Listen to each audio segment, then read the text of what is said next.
रचाया गया। उस यज्ञ में देवादिदेव महादेव को नहीं बुलाया, माता सती को भी नहीं बुलाया। और माता सती जैसे यज्ञ में पहुंचती हैं, यज्ञ में शिव का शेष न दे करके, शिव का भाग न देकर माता क्रोधित हो जाती है और अपने को अग्नि कुंड के अंदर स्वाहा कर लेती है। अब इस प्रकार से जो माता सती के साथ में दूत आए हुए थे, नंदी भृंगी आदि, सबने यज्ञ को विनष्ट करना आरंभ कर दिया। देखिए जैसे जैसे आचार्य आए हुए थे वहां पर, उन्होंने अपने मंत्रों के द्वारा उन दूतों को रोक दिया गया। अब भोले बाबा के यहाँ संदेशा भेजा गया, भोले बाबा ऐसे ऐसी अनहोनी घटना हो गई है और आप कुछ कृपा करें। जैसे देवादिदेव महादेव को संदेशा प्राप्त हुआ, माता सती सदा सदा के लिए इस जीवन को छोड़ करके उस धाम को पधार गए। तो देवादिदेव महादेव के क्रोध का ठिकाना नहीं रहा और सुंदर भाव से देवादिदेव महादेव ने क्रोध के आवेश में आकर के अपनी जटाओं में से 2 बाल उखाड़े और जमीन पर धे मारे जोर से। जटाओं को उखाड़ने से, बाल के पटने से उसमें से एक पुरुष और एक स्त्री प्रकट हुई, जिसका नाम कहलाया गया वीरभद्र और जगदम्बा माता काली। जगदम्बा कालिका मैया की जय। अब इस प्रकार से आदेश हुआ, देवादिदेव महादेव के सामने हाथ जोड़ के खड़े हो गए वीरभद्र जी महाराज। दयालु कृपालु हे पितामह, क्या आज्ञा है, इस दास को क्या आज्ञा है? वीरभद्र जाओ दक्ष प्रजापति के यहाँ, दुष्ट के यहाँ, और उसके पास पूरे यज्ञ को नष्ट और भ्रष्ट कर दो, आग लगा दो। जो भी मिले, ब्रह्मा मिले, विष्णु मिले, ऋषि मिले, ब्राह्मण मिले, जो भी मिले सामने आए, सबको जो है मार डालो। आज्ञा हुई और उधर से माता भद्रकाली को भी आज्ञा हुई, आप भी पहुंचो वहां पर रणचंडी बंद करके। इस प्रकार से वीरभद्र वहां से चलते हैं अपनी सेना को लेके। कहते वीरभद्र के अंदर वही सारे गुण थे जो देवादिदेव महादेव के अंदर शक्ति थी। संपूर्ण शक्ति महादेव ने वीरभद्र के अंदर समाहित कर दी। मान लो वीरभद्र अपनी सेना की हजारों करोड़ों की संख्या में सेना लेकर के आज दक्ष प्रजापति क्या पहुंच रहे हैं। मानो उत्तर दिशा से जैसे घोर घोर मेघ उड़ रहे हो, घोर गर्जना हो रही है, धूल बड़ी भरी आंधियां उड़ने लगी जोर जोर की, और ऐसा मान लो काल के ग्रास में सबको ले लेंगे, ऐसा सुंदर दृश्य जो है उत्तर दिशा में दिखाई देने लगा। और इधर दक्ष प्रजापति को भी अपशकुन होने लग गए। उसका छत्र था जो मुकुट था वो गिरने लग गया, उनको अपशकुन होने लगे। उसके राज्य में गीध कौवे बिल्ली कुत्ते सियार सभी गीदड़ आदि चिल्लाने लगे, रोने लगे। मानो ये सब अपशकुन होते हैं। कुत्ते का रोना, बिल्ली का रोना, गीदड़ का रोना, कौवे का उड़ना, कौवों का चिल्लाना, गीधों का उड़ना आसमान पर। जिस गांव में, जिस देश में आसमान में कौवे और गीध उड़ने लग जाए, समझना वहां कोई बहुत बड़ा अपशकुन होने वाला है। अब इस प्रकार से आचार्य से पूछा, महाराज ये कौवे ये गीध ऐसे क्यों चिल्ला रहे हैं, ऐसे क्यों उड़ रहे हैं? सबने कहा भैया कुछ न कुछ अपशकुन होने वाला है। उससे बचने का उपाय महाराज हम पूरा प्रयास करेंगे बचाया जाए। हम मंत्रों के माध्यम से प्रार्थना करेंगे यज्ञ की, यज्ञनारायण भगवान की। यज्ञनारायण भगवान से प्रार्थना करते हैं, प्रभु आप हमारी यज्ञ की रक्षा कीजिए। लेकिन जिस यज्ञ में, जिस पूजन में, जिस भजन में, जिस कीर्तन में, जब संकीर्तन में, जिस प्रार्थना में शिव का नाम ना हो, शिव का अंश ना हो, वो यज्ञ कभी भी सफल नहीं होता, ऐसा शास्त्रों में लिखा गया है। इसलिए हर पूजन के अंदर शिव का पूजन भी होना चाहिए। बोलो शंकर भगवान की जय। इस प्रकार से अपशकुन होने लगा। उत्तर दिशा से अनेकों प्रकार के अपशकुन होने लगे। तेज तेज आंधी उड़ने लगी, बड़े बड़े वृक्ष आंधी के माध्यम से टूट करके आने लगे, और थोड़े ही देर में देखते ही देखते वीरभद्र अपनी सेना को लेकर के यज्ञ कुंड के यज्ञशाला में पहुंच जाते हैं। बोले गुरु शंकर भगवान की। सेना के दूत ने जैसी जैसी सेना थी, हजारों करोड़ों की संख्या में सेना थी, सबने जिसको मिला, जिसको कोई ऋषि मिले, कोई संत मिले, कोई ब्राह्मण मिले, कोई भी देवता मिला, सबको जो है जैसे जैसे व्यवस्था थे सबने उनको मारा, पीटा। किसी के बाल नोचे, किसी दाढ़ी नोची, किसी मुच्छे नोची, किसी नीचे गिराया, किसी को मुदगर से मारा, किसी मुट्टिका मारा, किसी लात से मारा। जिसको जैसी व्यवस्था बनी उनको वैसे वैसे प्रताड़ित करने लगे। इस प्रकार से देवादि महादेव के दक्ष प्रजापति के यज्ञ में वीरभद्र की सेना ने चारों तरफ से घेर लिया।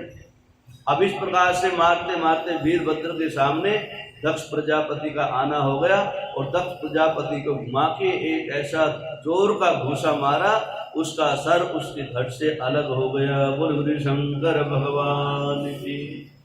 अब बहुत भयंकर युद्ध होने लगा दक्ष प्रजापति के दूतों के द्वारा, सेना के द्वारा, और दधीचि ऋषि जी विराजमान थे वहां पर। दधीचि ऋषि को भी पकड़ लिया गया।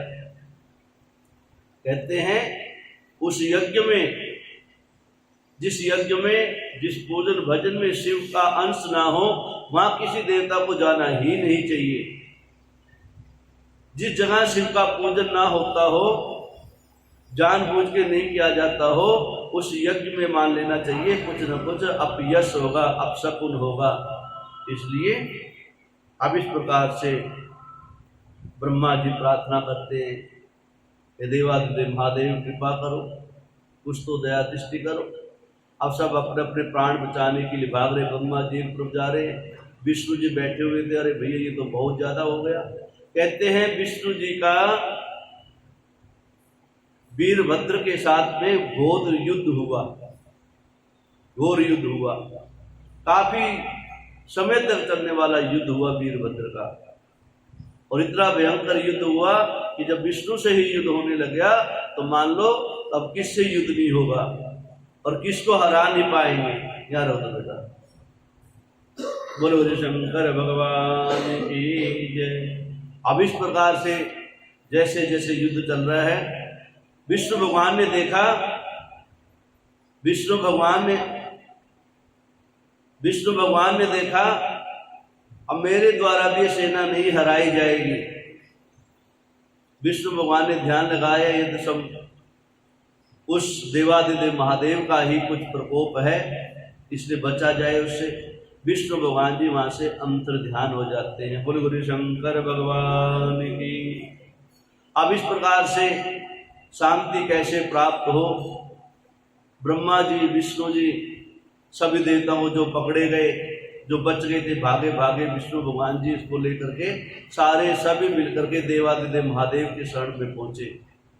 नारद आदि ऋषि पहुंचे, महाराज कृपा करो, अब दयालु हो, दया के निधान हो, करुणा करने वाले हो, अब आप जनमानव के रक्षक हो, दया करो। अब इस प्रकार से देवादिदेव महादेव क्रोध में थे, सबने अनेक प्रकार से पूजन किया, भजन किया, देवादिदेव महादेव को समझाया, और देवादिदेव महादेव प्रसन्न हो जाते हैं कि सब मेरी ही माया से रचा जा रहा है। अब इस प्रकार से महादेव प्रसन्न होते हैं देवताओं की प्रार्थना से। देवादिदेव महादेव को बुलाया जाता है और इधर से वीरभद्र आदि सैनिक को समझाया जाता है। शांत होते हैं, जब तक शांत होते हैं जब तक सब कुछ नष्ट भ्रष्ट हो जाता है। महादेव पहुंचते हैं उस यज्ञ में, यज्ञ में पहुंचते महादेव, सभी देवता प्रार्थना करते हैं, ढूंढते भैया इस यज्ञ को करने वाला कौन था, करवाने वाला कौन था। कहते दक्ष प्रजापति ने यज्ञ रचा है तो उसको ढूंढा जाए। तो कहाँ ढूंढा जाए, उसका तो सर जो है धड़ से अलग पड़ा हुआ है, कैसे जोड़ा जाए यहाँ पर उसको। आज महादेव की कृपा से कहते हैं आज एक बकरे का सर ला करके दक्ष प्रजापति की धड़ से जोड़ दिया गया। भगवान की कृपा से सभी देवताओं की प्रार्थना करने के बाद में अब दक्ष प्रजापति का धड़ सर्प लगा दिया धड़ के ऊपर। अब दक्ष प्रजापति, अब ब्रह्मा जी कहते हैं, हे दक्ष प्रजापति, ये देवादिदेव महादेव ही संसार के मालिक हैं, संसार के रक्षक हैं, संसार को चलाने वाले हैं।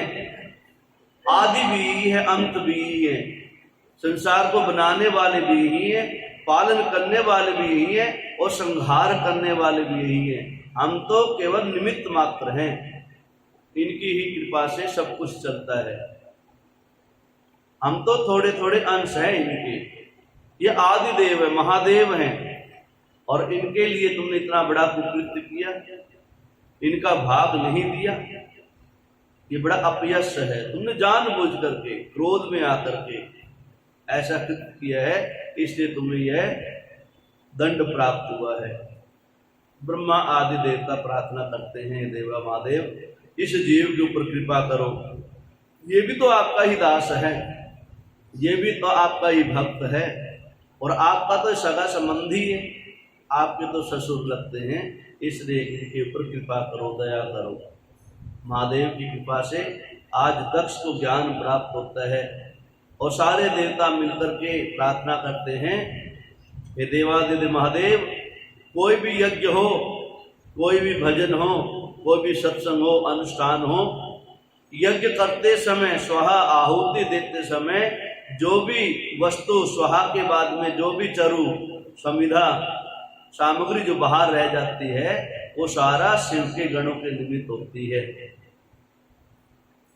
यज्ञ में बचे जो भी समिधा है, जो भी सामग्री है, सारी जो है वो शिव के दूतों के अर्थात आपके निमित्त दी जाएगी, समझी जाएगी। इसलिए कहते हैं कोई भी यज्ञ होता है, हवन होता है, और हवन की जो सामग्री देते हैं उड़ के या भूल के नीचे गिर जाती है यज्ञ से बाहर, वो सारी शिव के निमित्त दी जाती है, शिव के निमित्त ही होती है। इसलिए उसको कभी उठा के अग्निकुंड में स्वाहा नहीं करना चाहिए, नहीं तो शिव जो है नाराज हो जाते हैं। बहुत से लोग सामग्री नीचे गिर जाते हैं, उसको उठा के इकट्ठी करते हैं, नहीं करनी चाहिए। उसको तो बाद में एक साइड लगा के, वो शिव के निमित्त वो समझो उनको प्राप्त हो गई है। अब इस प्रकार से महादेव जी से प्रार्थना करी, महादेव इतना सुंदर यज्ञ चलाया जा रहा था, इसकी सुंदर व्यवस्था कर दो। आज महादेव की कृपा से सभी ऋषियों ने मिल करके द्वारा से यज्ञ का निर्धारण किया है, यज्ञ में आहुति दी गई है, और देवादिदेव महादेव की कृपा से आज दक्ष प्रजापति ने द्वारा से मिल करके देवादिदेव महादेव की सुंदर भाव से प्रार्थना करी है। बोल गुरु शंकर भगवान की। हे महादेव, मेरे से बहुत बड़ा अपयश हुआ, मेरे से बहुत बड़ी गलती हुई, मेरे सभी अपराधों को क्षमा करो। आप क्षमा करने वाले हैं, आप दयालु हैं, आप करुणा निधान हैं, हम आपके बालक हैं और अज्ञानी जीव हैं। इसलिए अज्ञानता में जानते हुए अज्ञानता के कारण से किसी प्रकार की गलती रह गई है, इसलिए हे प्रभु हम आपसे बार बार प्रार्थना करते हैं कि हमारी हर प्रकार की गलतियों के लिए हम क्षमा मांगते हैं, हम हमें क्षमा कीजिए। देवादिदेव महादेव ने आज द्वारा से उस यज्ञ को संपूर्ण किया।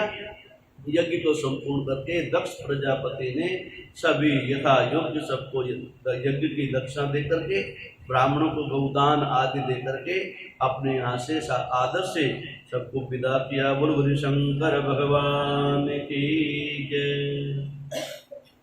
अब नारद जी बोले, हे ब्रह्मन, हे पितामह, आगे की कथा सुनने की मेरी इच्छा है कि देवादिदेव महादेव माता सती के वियोग में कैसे रहे। फिर एक कथा आती है यहाँ पर कि कहते हैं जब माता सती हो गई, यज्ञ कुंड में समाहित हो गई, कहते हैं देवादिदेव महादेव माता सती को शरीर को लेकर के चल पड़े थे। एक कथा ये भी आती है। और माता सती के वियोग में देवादिदेव महादेव माता सती को कांधे पे लादे हुए, कांधे पे उठावे जा रहे हैं, और कहते हैं नृत्य करने लगे, नाचने लगे, क्रोध में आकर के तांडव करने लगे। और उस तांडव के करने से कहते हैं माता सती के जहां जहां जो जो अंग गिरे वहां वहां 51 शक्तिपीठों की स्थापना की गई। जहां नेत्र गिरे वहां ज्वाला जी, ऐसे ही ना, जहां हृदय की गति गिरी वहां चिंतपूर्णी। ऐसे कहते जितने भी हम यात्रा करते हैं माताओं के, चिंतपूर्णी, ज्वाला जी, कामड़ा जी, मनसा जी, है जी, कामाख्या जी, सारी जो है। हाँ, तो इस प्रकार से जो है भोले बाबा कहते हैं। एक कथा ये भी आती है, जब देखा कहते भोले बाबा माता सती को लेके इतने वियोगी हो गए हैं, यहाँ से वियोगी नाम आया भोले का। वैसे जो है भोले बाबा कभी ऐसी स्थिति में नहीं रहे थे, लेकिन भोले बाबा ने भी अपने को संसारी माना। इसलिए भजन गाया करते ना, मेरे भोले बाबा को संसारी मत समझो, ठीक है ना, ये मत समझो वो मत समझो। उन्होंने संसार को, संसार के अंदर मर्यादा रखने के लिए, संसार को कुछ दिखाने के लिए भी, संसार में काम भी होना चाहिए, क्रोध भी होना चाहिए, लालच भी होना चाहिए, हर प्रकार का होना चाहिए। इसलिए भोले बाबा ने यथा यथा समय अपने रूप को वैसा वैसा धारण किया। लेकिन उन्होंने कहा था क्षण भंगुर है, कुछ देर के लिए है, ज्यादा समय के लिए नहीं है। तो भोले बाबा जब माता को लेकर के घूम रहे थे ऐसे, तो देखा पूरी त्रिलोकी के अंदर चला है, त्रिलोकी में जो है हाहाकार मच गई। और देवादेव महादेव ही ऐसे कृत्य करेंगे तो बाकी त्रिलोकी में क्या होगा। तो सारे देवता इकट्ठे होते हैं और विष्णु जी को याद किया, जो विष्णु जी मायावी हैं, मोहिनी रूप धारण करने वाले हैं। और विष्णु जी के पास भी ऐसी विद्या दे रखी थी भोले बाबा ने। ये सारी जो शक्ति थी विष्णु भगवान जी के पास, ब्रह्मा के पास में, सब महादेव की कृपा से थी। महादेव ने सुदर्शन चक्र दिया था उनको। जो भी अस्त्र शस्त्र सब महादेव की कृपा के, सबके पास, किसी के पास नहीं है, सब खाली है। अब सारे देवता इकट्ठे हुए महादेव के पास पहुंचे, विष्णु जी के पास पहुंचे। प्रभु महादेव की स्थिति देखो और आप यहाँ आनंद से रह रहे हो, क्या हुआ। वो तो माता सती के वियोग में माता सती के कंकाल को लिए घूम रहे हैं, और ऐसे घूमते रहे तो अपशकुन होगा, ये तो मर्यादा नहीं कहीं की भी। अब इस प्रकार से देवादिदेव महादेव के पास में भोले बाबा को खुश करने के लिए विष्णु भगवान सती के रूप में बन के गए थे, कहते हैं पार्वती का रूप धारण करके। और कार्तिक में कथा आती है, वृंदा का रूप धारण किया था जब, राख के रूप में, राख में कुछ बीज मंत्र छोड़ दिए थे भस्म के अंदर, चिता की भस्म में जो है विष्णु भगवान ने कुछ बीज मंत्र छोड़ दिए थे। उस बीज मंत्र के द्वारा वृंदा आदि जो है वनस्पति जागृत हो गई थी। उनके मुंह में उनका रूप देखा भोले बाबा ने, मान लो ऐसे विष्णु ने देखा था वृंदा का रूप। तो ऐसे ही विष्णु ने भी माया फैलाई और भोले बाबा ने को ज्ञान प्राप्त हुआ, मान लो, और भोले बाबा को मना लिया। महाराज देवादिदेव महादेव, आप तो सृष्टि का निर्धारण करते हो, और आपने तो कितनी बार सती के साथ में रहे हो, कितना अवतार लिया सती ने, कितनी बार बार आप ही तो दोनों मिलते हो, और आप ही तो सृष्टि को चलाते हो। इसलिए आपको ये सारा वियोगी, जो वियोग का रूप धारण करके छोड़ के समाधि अवस्था में पहुंचो, आपको सृष्टि चलाओ। बोले गुरु शंकर भगवान की।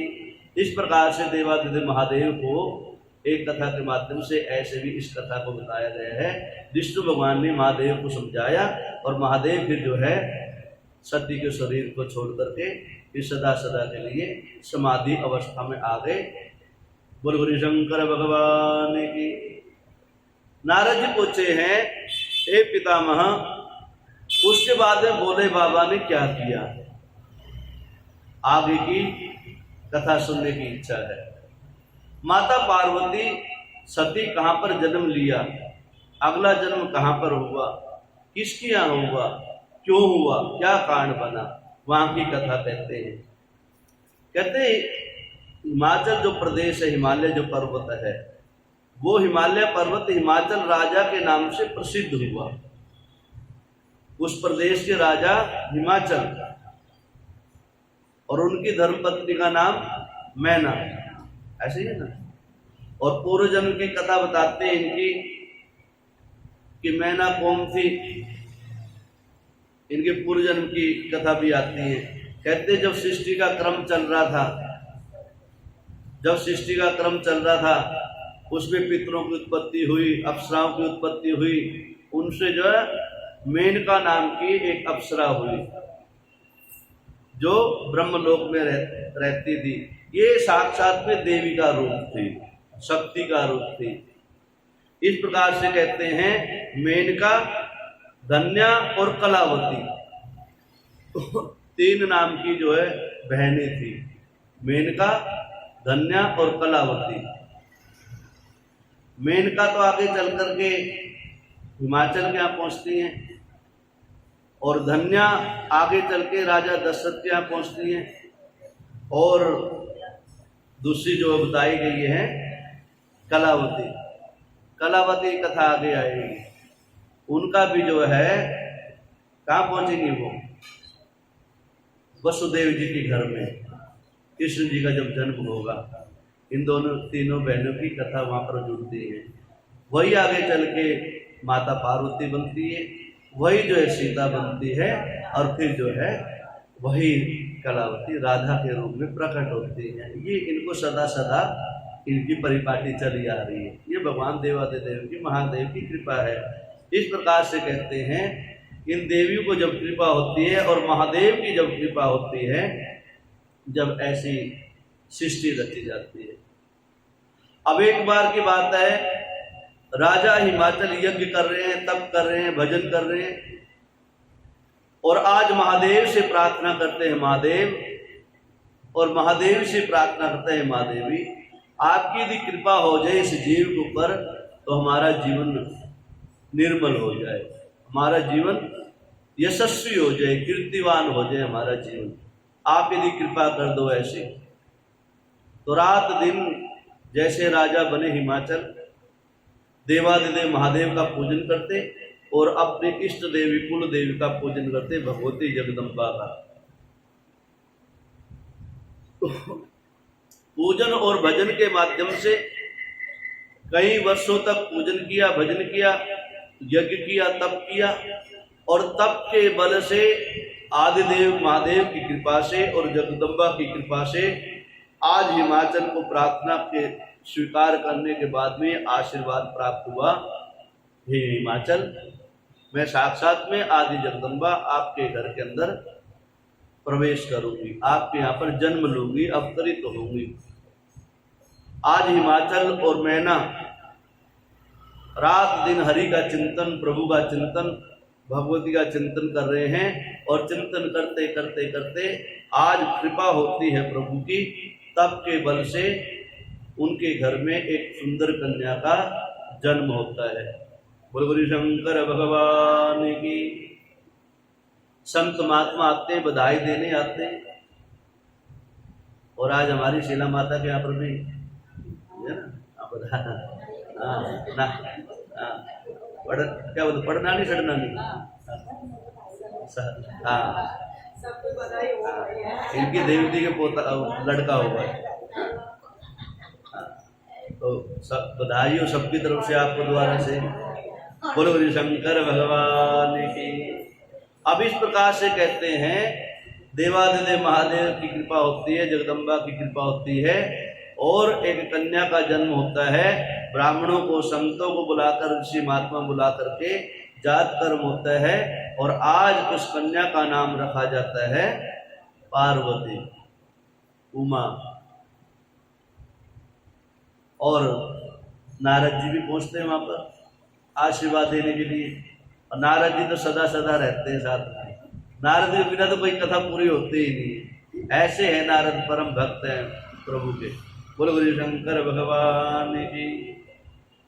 और उधर से महादेव जी की जैसी कृपा होती है, महादेव भी अपने आप को सदा सदा के लिए तैयार रखते हैं। जब जब जब जब जगदम्बा ने जन्म लिया, अवतार हुए, तब जो है महादेव जी जगदम्बा से मिलने के लिए तैयारी करने लग जाते हैं।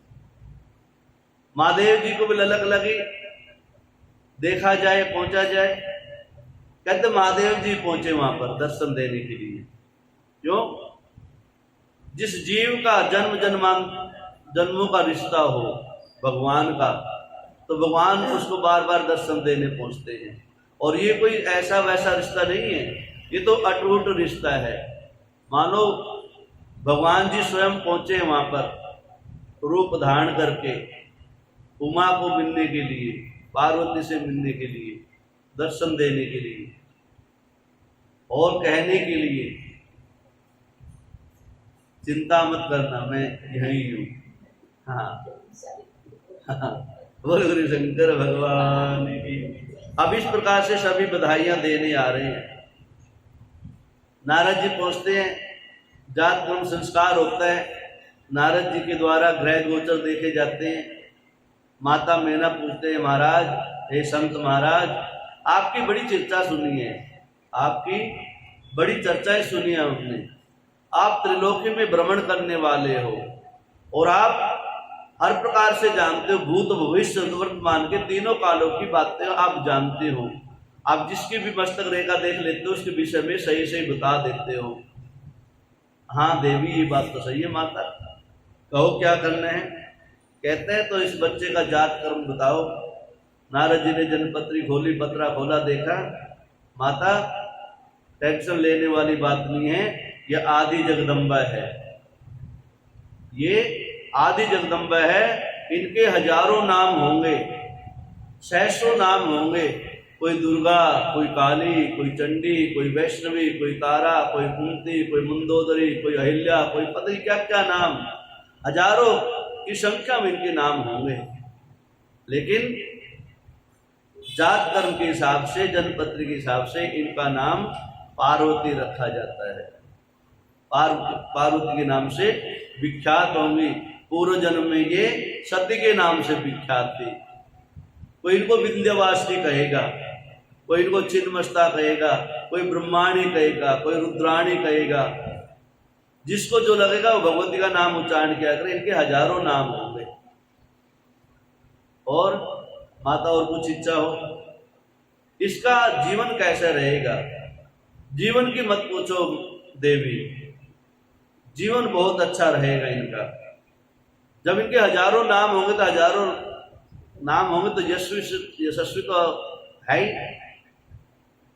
और कुछ इनके साथ में रहने वाला, इनकी गृहस्थी का विधान कैसे होगा? माता बहुत लंबी बातें पूछ रहे हो, बता दो महाराज, बैठे हो तो आए तो बता ही दो। अब इस प्रकार से जो है सारी बातें चर्चा चलती हैं। हे जगदम्बा, हे माता, इस कन्या का जो वर होगा वो सबसे अलग होगा, सबसे निराला होगा, सबसे अलग होगा। सब पंचमेवा का भोग लगाएंगे तो इसका भोग अलग होगा। उठने और बैठने की भी स्थिति उनकी सबसे अलग होगी, चलने की भी उनकी स्थिति सबसे अलग होगी, सबसे निराला होगा। मतलब संसार का नहीं होगा, नहीं होगा तो इसी संसार का, लेकिन संसार से बिरला ही होगा, अलग ही होगा। संसार में एक वही ऐसा होगा जो संसार से अलग दिखाई देगा, बाकी सारे संसार में दिखाई देंगे। एक वो संसार में रहता हुआ संसार ही नहीं दिखाएगा, गृहस्थ में रहते हुए गृहस्थ ही नहीं दिखाई देगा, काम धंधा करते हुए व्यापार ही नहीं दिखाई देगा, खान पान करते हुए जो ना भिखारी नहीं दिखाई देगा। वो सबसे अलग दिखाई देगा, बिरला ही होगा। थोड़े कोई विशेष गुण बता दो, ये सारे विशेष गुण तो बता रहे हैं। राजपाट वगैरह क्या होगा उसका, बस देवी सब बता तो दिया।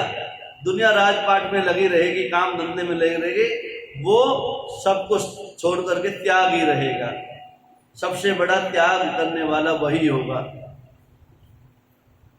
गृहस्थ आश्रम में मकान वगैरह, भवन वगैरह, देवी कहीं नहीं रहेगा। वो संसार से अलग रहेगा। वो गुफा में रहने वाला, पहाड़ों में रहने वाला, और खाने पीने की व्यवस्था वो कुछ नहीं।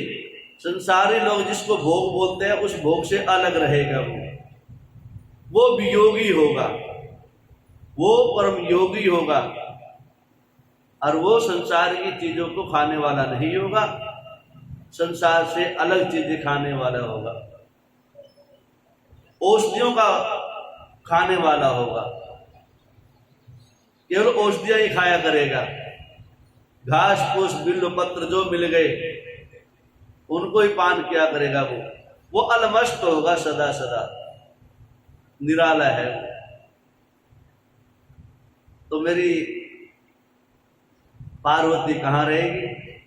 कहते ये तो फिर मेरे को भी जानकारी नहीं, ये तो, लेकिन जितनी मेरी जानकारी है मैंने बता दिया, वो ऐसा ही होगा।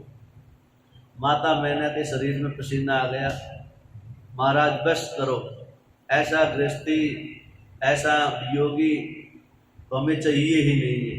माता ये तो बहुत लंबी बातें हैं, छोड़ो, अभी तो इसको पढ़ाओ लिखाओ, बड़ी करो। अभी तो चर्चा बंद करी।